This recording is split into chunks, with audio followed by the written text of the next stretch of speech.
অবিচল থেকে আমার মরণ যেন হয়, ঠিক না? ইমানের পথে অবিচল থেকে আমার মরণ যেন হয়। তোমার কাছে মিনতি আমার, ও রহিম দয়াময়, ইমানের পথে অবিচল থেকে আমার মরণ যেন হয়। লা ইলাহা ইল্লাল্লাহ, লা ইলাহা ইল্লাল্লাহ, লা ইলাহা ইল্লাল্লাহ, লা ইলাহা ইল্লাল্লাহ, লা ইলাহা ইল্লাল্লাহ, লা ইলাহা ইল্লাল্লাহ, লা ইলাহা ইল্লাল্লাহ মুহাম্মাদুর রাসূলুল্লাহ। আমার আল্লাহ এবার চারটা কসম খাওয়ার পরে বলে, ও হাবিব, ও নবী আমার, আপনি শোনেন, ওই বেঈমানেরা গর্ত করেছিল, আসহাবে উখদুদ যারা ধ্বংসকের হচ্ছিল, তারা গর্ত করে গর্তের ভিতরে আগুন জ্বালাইয়া ইমানদার বান্দাদেরকে আগুনে পোড়াইছিল। কেন কেন? আল্লাহ পরে আয়াতে বলেন, ওয়ামা নাকামু মিনহুম ইল্লা আইয়ুমিনু বিল্লাহিল আজিজিল হামিদ।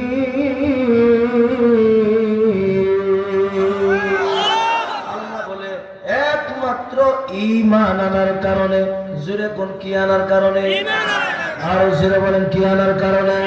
তার মানে স্পষ্ট হয়ে গেল, আমার আল্লাহ কসম দিয়ে তো বললেন, ঈমান যদি আনো নির্যাতন আসবে, ঈমান যদি আনো জেল কাটা লাগতে পারে, ঈমান যদি আনো জীবন দেওয়া লাগতে পারে। কথা বলেন না কেন? এজন্য ভাইরা আমার, ঈমানের চমৎকার এক ঘটনা আনছেন এই আয়াতের তাফসীরে। তাফসীর ইবনে কাসিরের মধ্যে আসছে, অসংখ্য কিতাবের মধ্যে ঘটনা আসছে। নির্যাতিত মুসলমানদের এই ইতিহাস শোনাইয়া আল্লাহ চারটা কসম খাওয়ার পরে গর্তের কথা বলে, ইমানদারদের কথা বলে। আমার আল্লাহ একজন তরুতাজা জিন্দা যুবকের ইমানের কথা আমাদেরকে শোনাচ্ছেন।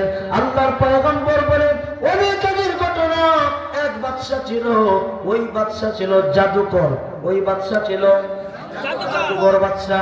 ওই বাদশা মানুষদেরকে জাদুকরের দিকে আহ্বান করত, শিরিকের কথা বলতো, জাদুবিদ্যার কথা বলতো। ও মুসলমান, জাদুবিদ্যা কোন মুসলমান কি বিশ্বাস করতে পারে? কথা বলেন, পারেনি? কিছু মানুষ সমাজের মধ্যে আছে, দেখবেন তারা ওই হাত থেকে বিভিন্ন কিছু কথা বলে, গণনা করে, এরকম লোক আছে না? নাই? এগুলা শিরিক। এগুলা কি ভাই? এগুলা করা ভালো না। কিছু আমাদের ভাষায় বলে বাদ্যা মহিলা, আপনারা কি বলেন? বাদ্যা মহিলারা বাড়িতে বাড়িতে গিয়া মানুষের হাত দেখে কয়, তোর 3টা মাইয়া হইব, 2টা ফুট হইব। আচ্ছা, 3টা মাইয়া দেওয়ার মালিক কে? 2টা ফুট দেওয়ার মালিক কে? তোর ঘরের উত্তর পাশে, উত্তর কর্নারে পশ্চিম থেকে একটা আগুন আইব, তোর ঘরের সিফার মধ্যে একটা তাবিজ আছে।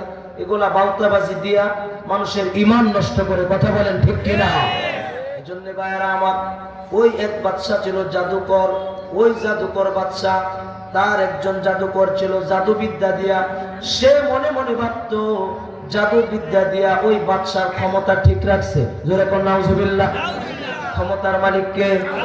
আসতে বলেন কেন? কে? ক্ষমতার মালিক আল্লাহ। উঠাবার মালিক কে? নামানোর মালিক কে? বিশ্বাস আছে তো? আছে তো? আল্লাহ চাইলে নামাইতে পারেন, সময় লাগে? সময় লাগেনি? তার প্রমাণ বাংলাদেশে আছে না নাই? কথা কয় না, আছে না নাই? বাপরে বাপ, 41 সাল পর্যন্ত টার্গেট, কিন্তু 1 ঘন্টায় শেষ। ঠিক আসতে কর, 1 ঘন্টায় আল্লাহ শেষ করে দিছে। তার মানে বোঝা গেল আল্লাহ চাইলে উঠাইতে পারে, আল্লাহ চাইলে নামাইতে পারে। তার মানে আমি স্পষ্ট ভাষায় সব জায়গায় বলে থাকি, ক্ষমতার মালিক আল্লাহ। ফেরাউন ক্ষমতা দেখাইছিল, আল্লাহ পানি খাওয়ায় মারছে। নমরুদ ক্ষমতা দেখাইছিল, জুতা দিয়া পিটাইয়া আল্লাহ পৃথিবী থেকে বিদায় করেছে। সাদ্দাত দেখাইছিল, মাটির নিচে বসায় দিছে। 17 বছরের স্বৈরাচার মাননীয় শেখ হাসিনা, তিনিও দেখাইছিল আল্লাহ 1 ঘন্টার ব্যবধানে শেষ করে দিছে। ফেরাউনের নাম যেমন ইতিহাসের পাতায়, নমরুদের নাম, কারুনের নাম, আমাদের হাসিনা আফার নামও কিয়ামত পর্যন্ত থাকবে। কথা বলেন না কেন ভাই? কি মিথ্যা বলছি? 54 বছরে, এই 54টা বছরে বলেন আপনারা একজন দাঁড়ায়া সাহসী বীর থাকলে বলেন, কোনো অসুবিধা নাই।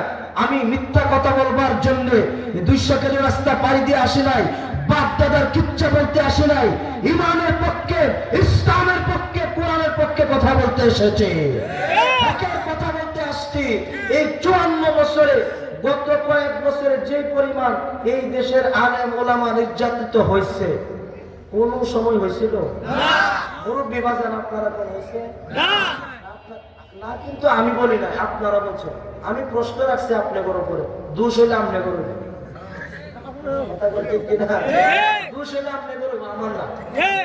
আমি কইছি, আমি কথা উপস্থাপনা রাখছি, না বলছে যে আপনারা। এখন বলেন ফেরাউনের নাম ইতিহাস আছে না নাই? দেখেন এই দেশে আরো একজন ব্যক্তি মারা গেছে, উনি যে ভালো সেটা আমি বলছি না, উনি যে ভালো সেটা আমি বলছি না, উনি যে সবকিছু কোরআন দিয়ে করছে বিষয়টা এমন নয়।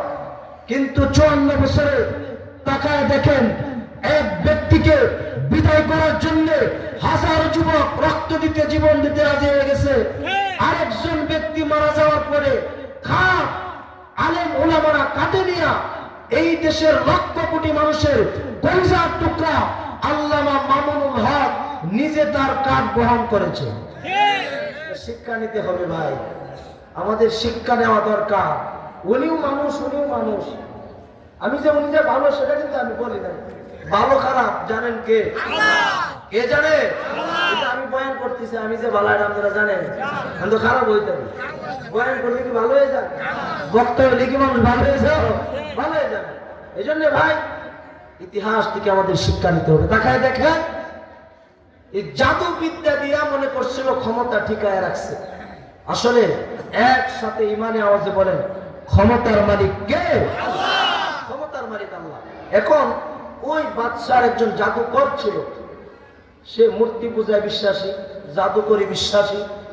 এবার ওই জাদুকর বলল, বাদশা আপনার রাজত্ব যদি ঠিক রাখতে চান, আপনার ক্ষমতা যদি ঠিক রাখতে চান, তাহলে আপনি আমাকে সুদর্শন একটা যুবক এনে দেন। এই যে যুবক ভাই, যুবকদের দরকার সব জায়গায়। কাদের দরকার? যুবকদের দরকার। বাদশাকে ডাক দিয়া বলে, আপনি আমাকে একজন সুদর্শন যুবক এনে দেন। এবার তার লোকদেরকে লাগিয়ে দিল, এলাকার মধ্যে দেখো কোথায় সুন্দর যুবক পাওয়া যায়। যুবক একটা খুঁজে খুঁজে পাইল, বাদশার কাছে নিয়ে আসলো। আসার পরে এবার বাদশা বলল, যুবক আজকে থেকে খাবার দাবার সব আমার এখানে, যা কিছু প্রয়োজন সব আমার এখানে, কিন্তু এখন তোমার কাজ হলো আমার জাদু বিদ্যা দিয়া আমার ক্ষমতা যে ব্যক্তি ঠিক রাখছে, ওই তোমার জাদু বিদ্যা শিখাবে। ও বৃদ্ধ হয়ে গেছে, এই জাদু বিদ্যা শিখে তুমি আমার রাজত্ব ঠিক রাখবা, ক্ষমতা ঠিক রাখবা। জোরে কর নাউজুবিল্লাহ।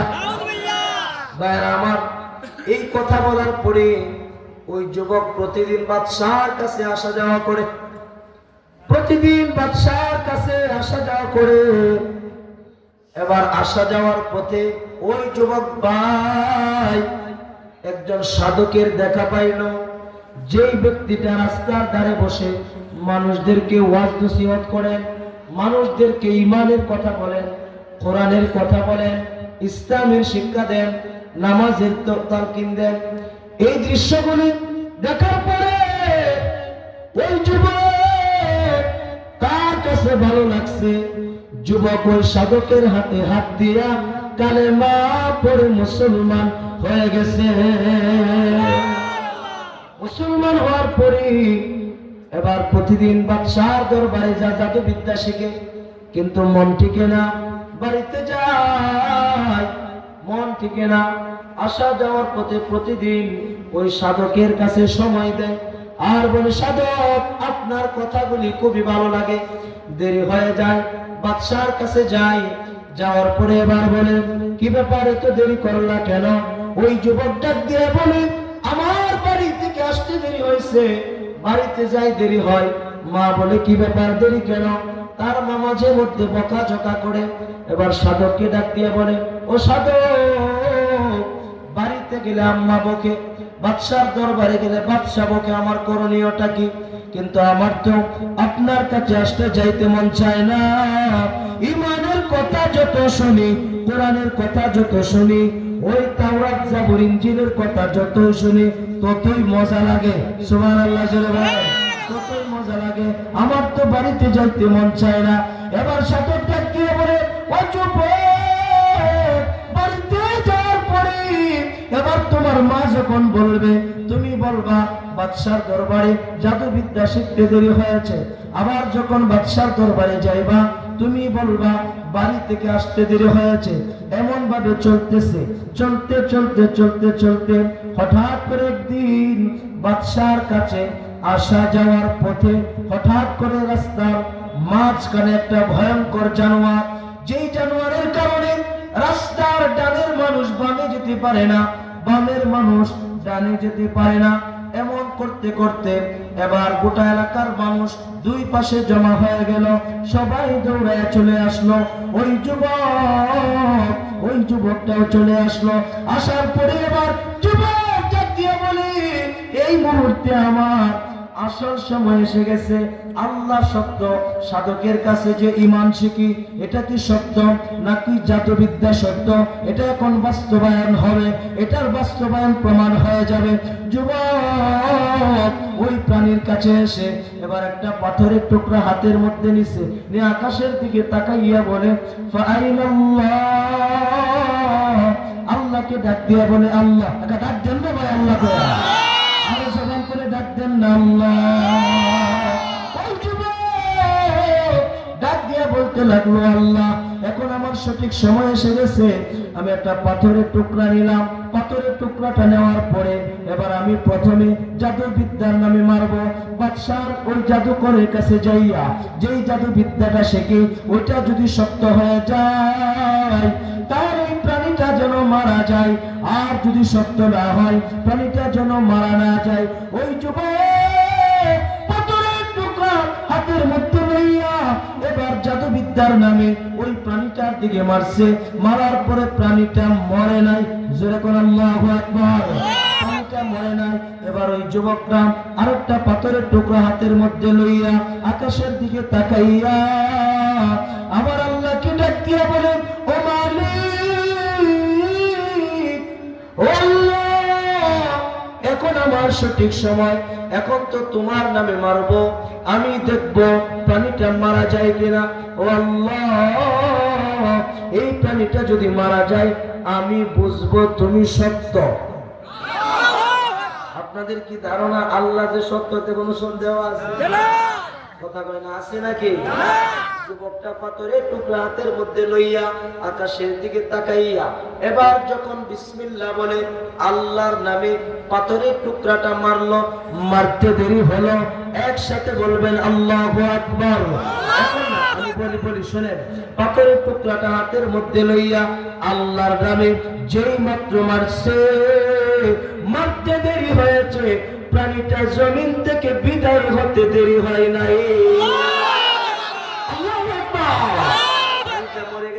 যুবকের মনটা বড় খুশি।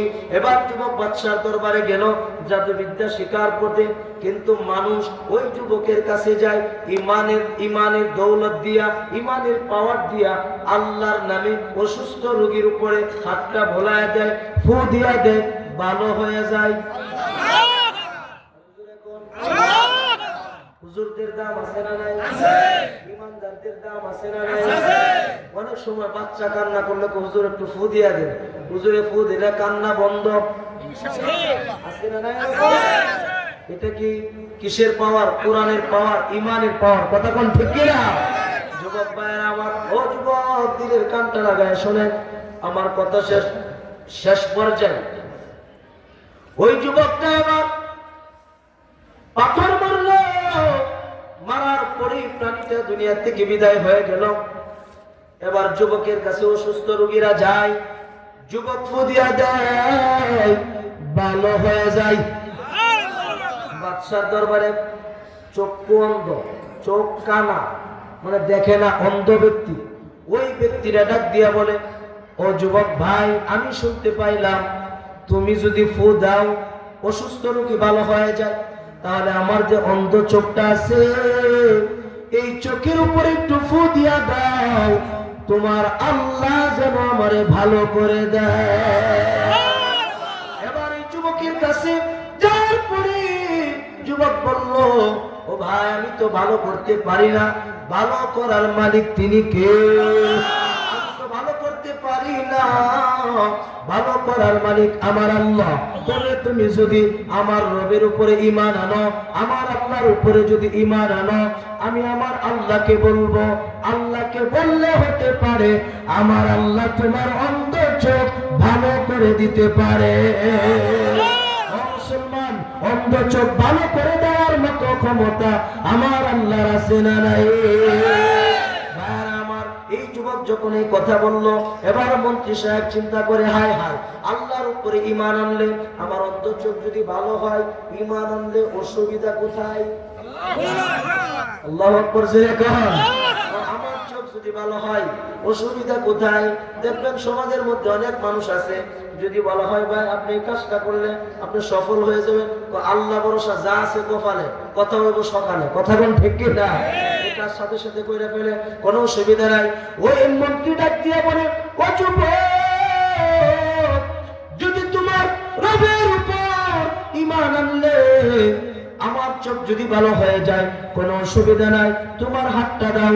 হাতটা ধরলাম, আর আমি মন্ত্রী জাদুকর মানুষ, বাদশার উপরে বিশ্বাসী, খোদা মানছে বাদশাকে, কিন্তু ওই ব্যক্তিটাকে ভুলে গিয়া আমি মন্ত্রী অন্ধ মানুষ, তোমার রব আল্লাহর প্রতি ঈমান আল্লাহর উপরে ঈমান আনছে। ওই যুবকটা এবার চোখের উপরে হাতটা দিয়া আল্লাহর নামে টান দিছে, অন্ধ চোখ ভালো হয়ে গেছে। অন্ধ চোখ ভালো, মন্ত্রী খুশি। এবারে সবাই দাওয়াত দেয়, জানোস কি তোর যে যা সমস্যা আছে অমুকের কাছে গেলে ভালো হয়ে যাবে না। সুবহানাল্লাহ কর। এবার সব মানুষ আসতে চায়। যুবক বলে, আমি তো ভালো করতে পারি না, ভালো করার মালিক তিনি কে? ভালো করার মালিক আমার আল্লাহ। এই কথা বলার পরে হঠাৎ করে দিন বাদশা তাকায় দেখে অন্ধ মন্ত্রীর চোখ ভালো হয়ে গেছে। এবার কই, কিরে তোর চোখ দিদি আজ ভালো হয়ে গেছে, বুঝছি জাদু বিদ্যা দিয়া তুই ভালো করছস। ও যুবক ভাই, একসাথে সুবহানাল্লাহ বলার জন্য রেডি থাকেন। শোনেন এবার মন্ত্রী কি জবাব দিছে শোনেন। মন্ত্রী কয়, বাদশাহ, এই যে আপনি দেখছেন চোখ ভালো হয়ে গেছে, আপনার ক্ষমতা আমাকে ভালো করতে পারে নাই, আপনার জাদুবিদ্যা আমাকে ভালো করতে পারে নাই, ওই যুবকের রব আমাকে ভালো করেছে। বাদশার যে বেটা বড় খায়, যে বেটা টাকা পয়সা উঠা বসা, ওই বেটারে কি কয়? কে ভালো করছে? আল্লাহ। তুই শেষ, তুই নাই, তুই বাতিল। কি বাপ, তুই বাপ, তোর কথা কিচ্ছু আসে যায় না। আসমান জমিনের মালিক যিনি, ভালো করার মালিক আল্লাহ। এই কথা বলার পরে হায় হায়, তোর ক্ষমতা দিবাইরা গেল, তুই আমার ঘরে থাইকা আমার ঘরে সবকিছু কইরা তুই আমার বিরুদ্ধে কথা কস। আমারও তুই খোদা মানুষ না, এতদিন পর্যন্ত আমার আন্ডারে তাইকা সব সুবিধা ভোগ কইরা এখন আমি দেশ থেকে পলায়ন করছি, আর তোরা দেশে বসে দিছস। আছে না না এরকম? ভাইরা আমার, ওই বাদশা বলে, না, ওই আল্লাহরে ভুলে যাও, আমার উপরে ঈমান আনো। মন্ত্রী বলে, ও বাদশা, এতদিন পর্যন্ত আপনার আন্ডারে কাজ করি, আপনার আন্ডারে থাকি, অন্ধ চোখ আপনি ভালো করতে পারেন নাই, আপনি কিসের খোদা? আপনি একজন হুদা। আমি বেঁচে থাকতে এই হুদার উপরে ঈমান আনতে পারবো না। বালকের যুবকের ওই আল্লাহর প্রতি ঈমান আনছে, আমার মরতে হলে মরবো। যুবকের রব থেকে ঈমান বিন্দু পরিমাণ দূরে যাব না। সুবহানাল্লাহ। বিন্দু পরিমাণ ঈমান থেকে দূরে সরে যাব। কথা বলার পরে এবার হাই হাই ওই ধর যুবককে। এবার যুবককে ধরা হলো, ও যুবক, তোমার আনছিলাম জাদুবিদ্যা শিক্ষা, তুমি খুবই কামিয়াব হয়ে গেছো, এখন ভালো হয়েছে, আমার ক্ষমতা টিকবে।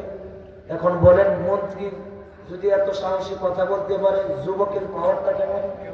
যুবক ডাক দিয়ে বলে, আপনি কি আবল তাবল বলেন, পাগল হয়েছেন নাকি? আপনার কিসের ক্ষমতা? আমি তো আমার রব আল্লাহর প্রতি ঈমান এনেছি। এবার ডাক দিয়ে বলে, ও যুবক, যদি তুমি বেঁচে থাকতে চাও ঈমানটা ছেড়ে দাও। যুবক বলে, না না, ঈমান ছাড়তে পারবো না। ও যুবক, বল দেখি তোরা কেডা ঈমান শিখাইলো? সাধক আগেই বলে দিছে, যতই বিপদ আসুক আমার নাম বলবা না। কিন্তু ওই যুবক ওই সাধকের নাম বলতে চায় না। হঠাৎ করে ওই যুবককে শাস্তি দেওয়া শুরু করলো, ঈমানের উপরে আক্রমণ করা শুরু করে দিল, আর বললো ঈমান ছেড়ে দাও। কয়, না না, ঈমান ছাড়তে পারবো না। ঈমানের দাম আছে না নাই? ঈমানের দাম আছে। ঈমানওয়ালা যারা মরতে জানে, জীবন দিতে জানে, কিন্তু ঈমান দিতে জানে, ঈমান দিতে জানে না। ওই যুবক বলে, মরবো, ঈমান দিব না। এবার কই, ধর ওই সাধককেও ধর।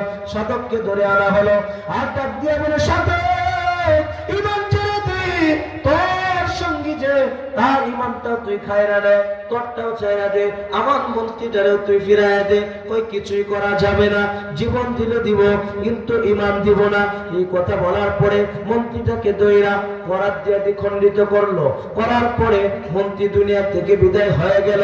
এবার সাধককে ধরা হলো, ও সাধক, ঈমান ছেড়ে দে।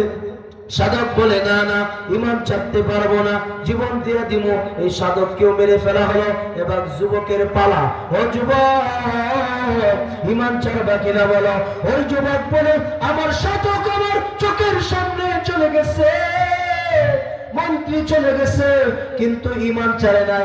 আপনি কি করে ভাবলেন আমি ঈমানটা ছেড়ে দিব? না না, ঈমান ছাড়তে পারবো না, আপনার যা খুশি করেন। এবার যুবককে মারতে চায়। আর কিছু মন্ত্রীরা ডাক দিয়া কয়, বাদশাহ, শুনেন শুনেন, যেই ব্যক্তিরা আপনি ঘরে লালন পালন করেন, ঘরেই যদি জবাই করে দেন, ঘরেই যদি হত্যা করে দেন, তাহলে এটা মেনে নেওয়া যায় না, এটা কেউ মানতে পারে না। মানুষ বলবে যুবকের ভয়ে আপনার ক্ষমতা শেষ হয়ে যাবে, এই জন্য বুঝি যুবকটাকে ঘরের ভিতরে আপনি মেরে ফেলেছেন। বাদশা ডাক দিয়া বলেন, ও মন্ত্রীরা বলে, কি করা যায়? এবার তারা বলে, তার হাত পা বেঁধে পাহাড়ের উপর থেকে আমরা ছেড়ে দিব। ছেড়ে দেওয়ার পরে পাহাড়ের উপর থেকে পড়ে মারা যাবে। কেউ যদি বলে কি হয়েছে, আমরা বলবো পাহাড় থেকে পড়ে মরে গেছে। ওই সুন্দর পরামর্শ তোমরা দিলাম। এবার ওই যুবকটাকে ধরে পাহাড়ের উপর নিয়ে গেছেন। নিয়ে যাওয়ার পরে হাত পা বেঁধে পাহাড় থেকে যখন ছেড়ে দিবে, যুবকটা ডাক দিয়া কয়, আল্লাহ। এটা ডাক দেন না ভাই, আল্লাহ। যুবক ডাক দিয়া বলে, আল্লাহ, আমার তো কোনো ক্ষমতা নাই, আমার তো কোনো ক্ষমতা নাই। পাহাড়ের মালিক তুমি, মৃত্যুর মালিক তুমি, বাঁচিয়ে রাখারও মালিক তুমি, সব ক্ষমতা তোমার হাতে। তুমি যদি খুশি হও পাহাড় থেকে পড়ে মরে যাব।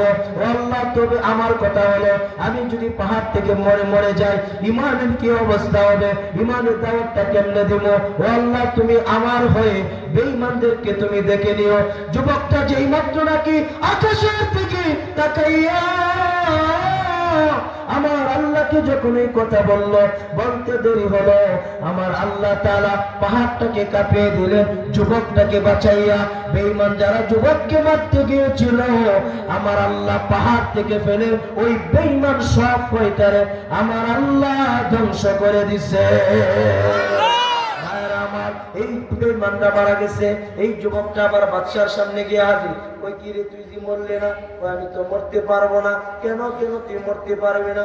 তোর আমার লোকগুলি কোথায়? কই, আমি জানি না, তবে এতটুকু জানি, আমার রব আমার আল্লাহ তাআলা আমার হইয়া তোমার দলদেরকে বিচার করে দিছে। আবার কই, তাই নাকি? আরেক দল কয়, না না, এটা মানতে পারি না। ওরে ধরো, সাগরের মধ্যে নিয়ে যাও, হাত পা বাঁধো, সাগরের মাঝখানে নিয়ে নৌকা থেকে ফেলে দিব। আমরা বলবো নৌকা থেকে পড়ে মরে গেছে, পানিতে পড়ে মরে গেছে। ও মুসলমান ভাই, ও যুবক ভাই, আমি জানতে চাই সাগর কথা মানে কার? সাগর কথা মানে আল্লাহ। যুবক যুবককে ধরলো, হাত পা বেঁধে সাগরের মধ্যে নিয়ে গেল। সাগরের মধ্যে যাওয়ার পরে এবার যেই মাত্র নাকি নৌকা থেকে ফেলে দিবে, ফেলে দেওয়ার পরে যুবক একই কথা, আল্লাহ তুমি আমারে বাঁচাইও, আমার হইয়া তুমি বিচার করে নিও। ও ভাই, ও যুবক, ওর প্রত্যন্তরালে আমার মা, ইমানের কত পার, ইমানের কত পার। ও মা, তোমরা কিন্তু ইমান থেকে কোনো দিকে কম নয়। ছোট্ট ঘটনা মনে পড়ে গেল। ও মা, খেয়াল করে শোনো, তোমাদের জন্য একটা ইমানি ঘটনা শোনায় দিই। ফেরাউনের একজন দাসী ছিল, যেই দাসীটা ফেরাউনের মেয়ের মাথার চুল আশ্রাইত, ইমানওয়ালা ছিল। ফেরাউনের মেয়ের মাথার চুল আশ্রাইতে গিয়া হঠাৎ করে হাত থেকে চুরনিটা পড়ে গেল। পড়ে যাবার পরে এই মহিলাটা বিসমিল্লাহ বলে উঠাইল। ও মুসলমান, বলেন তো দেখি কার নামে উঠাইছে? আমরা যদি খাবার খাই কার নাম নেই? হাঁটতে গেলে কার নাম? ঘুমাইতে গেলে কার নাম? ইমানদাররা তো সবসময় আমার আল্লাহর নাম নেই। এবার ওই মা সেটা আল্লাহর নামটা নিল। এবার ফেরাউনের মেয়ে ডাক দিয়া কয়, ও মা সেটা তুমি কার নাম নিলা? কয়, কেন কেন, আমি তো আমার আল্লাহর নাম নিছি। ওই আল্লাহ আবার কেডা বুঝি না, আল্লাহ আবার কেডা চিনি না। তুমি আমার বাবা হলো খোদা, আনা রব্বুকুমুল আলা, আমার বাবা খোদা দাবি করে, আমার বাবারে তুমি খোদা মানো, আবার কোন রবের কথা তুমি বলো? ওই মহিলাটা ডাক দিয়া বলে, ও ফেরাউনের মেয়ে শোন, তোর বাবার আল্লাহ যিনি, তোর আল্লাহ যিনি, আমারও আল্লাহ তিনি।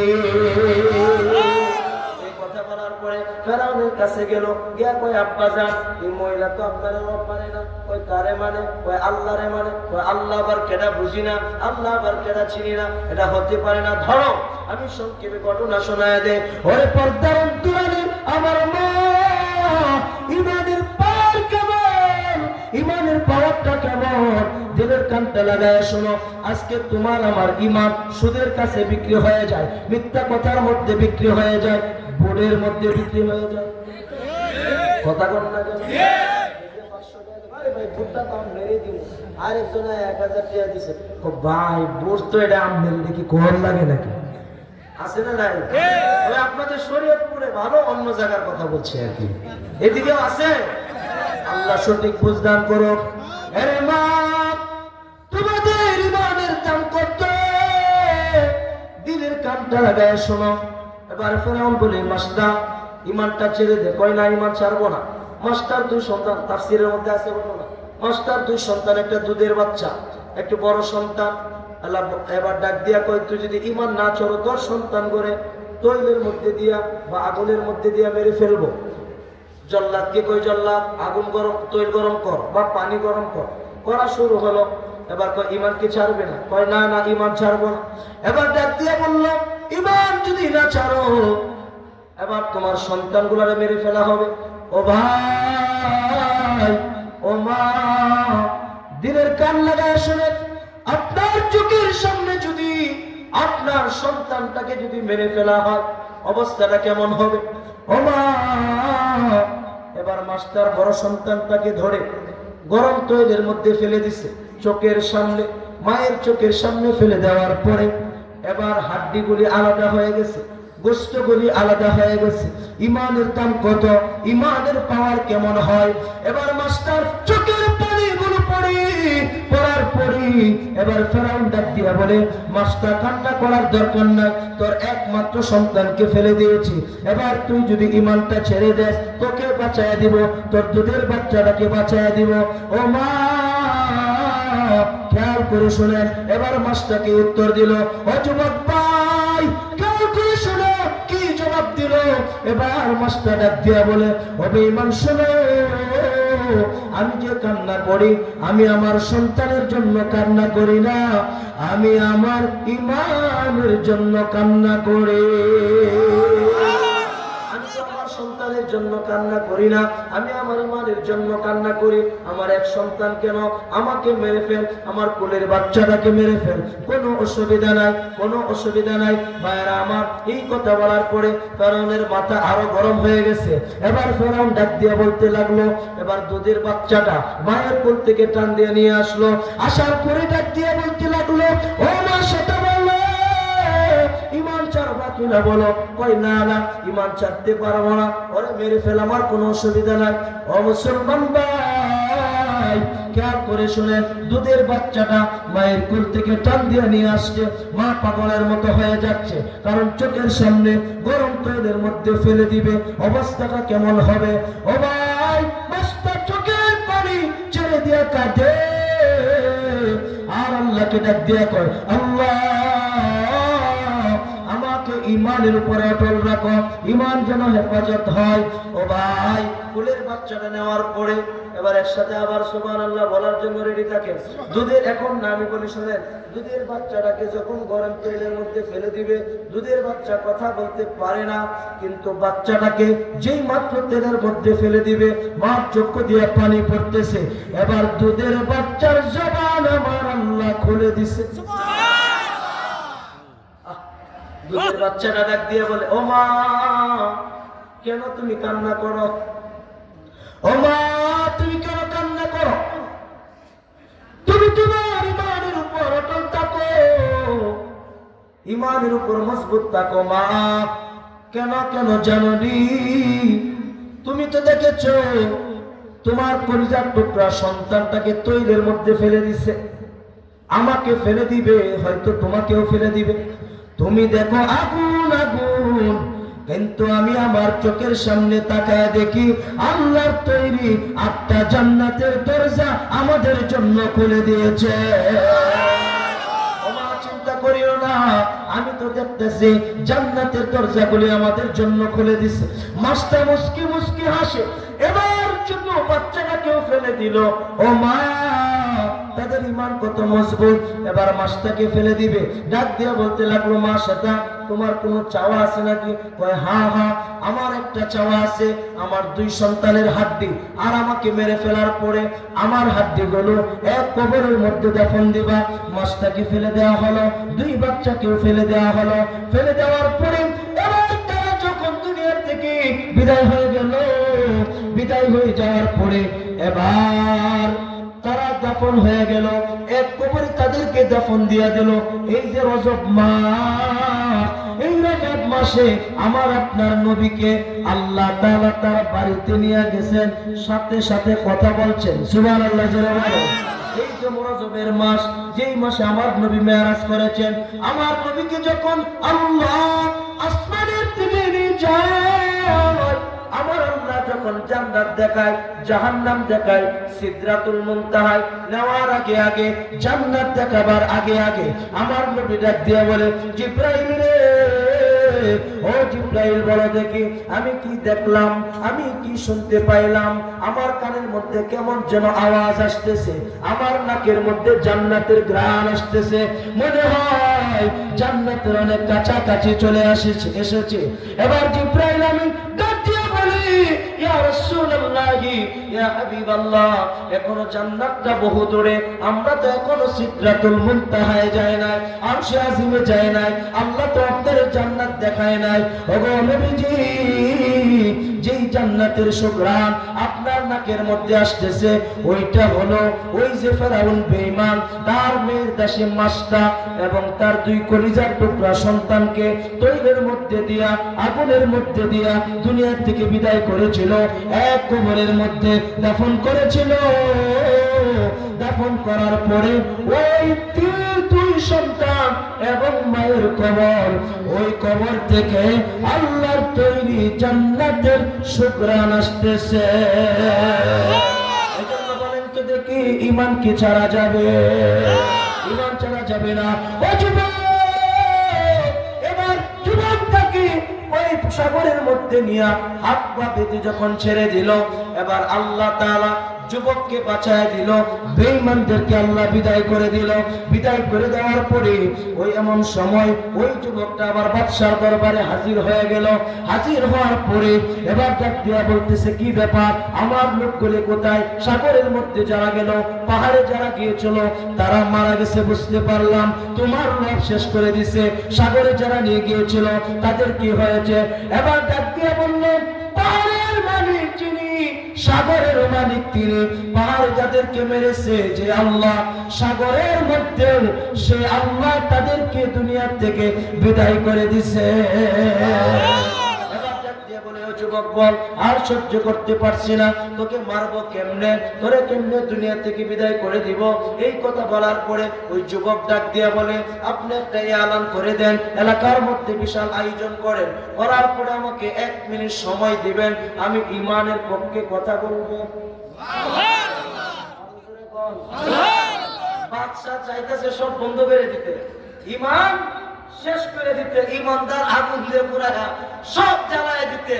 কিন্তু যুবক কয়, আমাকে মারার আগে আপনি মারতে পারবেন না, ইচ্ছা করলে তো মারতে পারবেন না, আমাকে মারার মালিক তিনি কে? আমাকে মারার মালিক আমার আল্লাহ। তাহলে কি করতে হবে? কই এলান করেন, সব মানুষকে জমা করেন। বাদশা কয়, ও মন্ত্রীরা তাড়াতাড়ি এলান করো, এই যুবকের কথা মানো, না এটা তো সব আমরা সব ইমান ওলা হয়ে যাবে। ও মুসলমান, রাখে আল্লাহ, মারে কে? মারে আল্লাহ, রাখে কে? এবার ওই যুবক ডাক দিয়া বলে, এলান করেন। বাদশা কয়, তাড়াতাড়ি এলান কর। আয়োজন করা হলো, করার পরে এবার যুবক সব মানুষকে ইমানের পক্ষে দাওয়াত দিল। জোরে কর আল্লাহু আকবার। দেখেন, যেখানে বাঘের বয় সেখানে রাত হয় তো শেষই বেটা রাত হয় কি, যেখানে বাঘের বয় সেখানে রাত হয়, পোহায় গেলে তো শেষ, সকাল নেই গেল। ভাইয়ারা আমার, এবার বাদশা বলি, ও যুবক, এই আলান আর দেওয়া যাবে না, বলো দেখি কেমনে কি করা যায়। এবার যুবক সবাইকে ইমানের দাওয়াত দেওয়ার পরে এবার বললেন, বাদশা আপনি একটা তীর হাতের মধ্যে নিবেন, নেওয়ার পরে বিসমিল্লাহি রাব্বি হাযাল গোলাম বলে মারবেন। ওই যুবকের রবের নামে মারলাম, আপনি মারবেন তো আমি দুনিয়া থেকে বিদায় হয়ে যাব। যেই কথা সেই কাজ। ওই যুবকটা ইমানের এলান দিল, ইমানের দাবিতে এলান দিল, দেওয়ার পরে সব মানুষের সামনে এবার বাদশা একটা তীর হাতের মধ্যে নিল, আল্লাহর নামে মারলো, তো যুবক দুনিয়ার থেকে শাহাদাত বরণ করলো। শাহাদাত বরণ করার পরে এবার বাদশা আবার বেড়াগিরি করে, পাওয়ার দেখায়, এই দেখছিস নি, ঈমান আনার কারণে তারা শেষ করে দিয়েছে, সাবধান, কেউ কথা বলতে পারবে না, যদি কথা বলস তোদের কেউ শেষ করে দিব। ও ভাই, ঈমানের বাদ দিলে মানুষের ঈমান তাদের পাওয়ার আরো বেড়ে যায়। ঈমানের উপর আঘাত করলে, ঈমানদারের আঘাত করলে যেমন ঈমান ওয়ালাদের ঈমান বেড়ে যায়, ঠিক তদ্রুপভাবে বাদশা যখন এলান করলো, সাবধান, কেউ ঈমান আনতে পারবে না, যদি আনো যুবকের মতো বিদায় করে দেওয়া হবে। বাদশা এলান দিতে দেরি হলো, সব মানুষ একসাথে যুবকের রবের উপরে ঈমান আনলো। ঈমান আনছে কয়টা? অসংখ্য যুবক, অসংখ্য মানুষ ঈমান এনেছে। তখন ওই বাদশা গর্ত করে করে, ওই যে আসহাবে উখদুদ, কুতিলা আসহাবুল উখদুদ আন্নারি যাতিল ওয়াকুদ, ওই যে আসহাবে উখদুদ তারা, ওই মানুষগুলি তখন গর্ত করে আন্নারি যাতিল ওয়াকুদ, তারা ওই গর্তের ভিতরে আগুন দিয়া ওই মানুষদেরকে জ্বালিয়ে দিয়েছিল।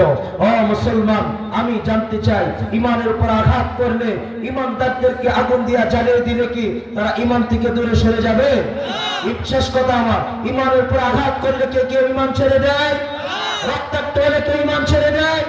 আমার নবী তায়েফের ময়দানে রক্তাক্ত হয়েছেন, আঘাতপ্রাপ্ত হয়েছেন, বেহুশ হয়েছেন, রক্ত ঝরাইছেন।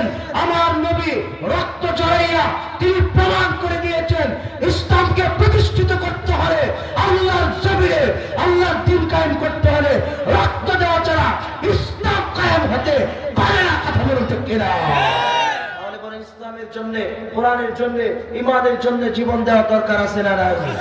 এই দেশের উলামায়ে কেরামরা যদি এখন সুযোগ আসছে এই পার্লামেন্টে কোরআনের আইন বাস্তবায়ন করার জন্য, আলেমদের ডানে বামে থেকে আল্লাহর জমিনে আল্লাহর দ্বীন কায়েম করার জন্য, ঈমানের উপরে মজবুত হয়ে চলার জন্য যদি আমাদেরকে আলেমরা ডাক দেয়, আলেমদের ডানে বামে থেকে যদি কোরআনের জন্য জীবন দেওয়া লাগে, রক্ত দেওয়া লাগে, জীবন দিতে, রক্ত দিতে কারা কারা লাগে, হাত তুলে আমাকে দেখা যাবে।